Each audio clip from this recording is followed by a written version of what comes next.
கற்பக விருட்சம் என்று புகழப்படுவது பனை. அனைத்து ஏரிக்கரைகளின் மீதும் நடவு அதனை. அந்த மரத்தால் நாம் பெறும் பயன்களுக்கு இல்லை ஈடு இணை. ஒவ்வொரு குடும்பங்களும் வாழ கிடைக்க வேண்டும் ஓர் வீட்டு மனை. இதற்காகவும் போட வேண்டும் அரசு ஆணை.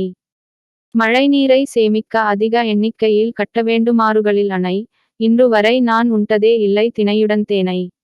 மனிதன் வாழ கட்டாயம் தேவை மற்றவரின் துணை. 3 நாட்கள் உணவு வைக்காவிட்டால் கோபித்துக் கொண்டு சென்று விடும் பூனை. மீண்டும் நாம் பிறந்து வந்தால் போரில்லா உலகம் வேண்டும் என்று நினை. அக்காலத்தில் பாரம் தூக்கும் இயந்திரத்திற்கு பதிலாக யானை.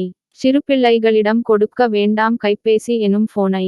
எச்சரிக்கை செய்கிறேன் அவர்களின் உடலும் உள்ளமும் பாதிப்படையும் என்பதனை.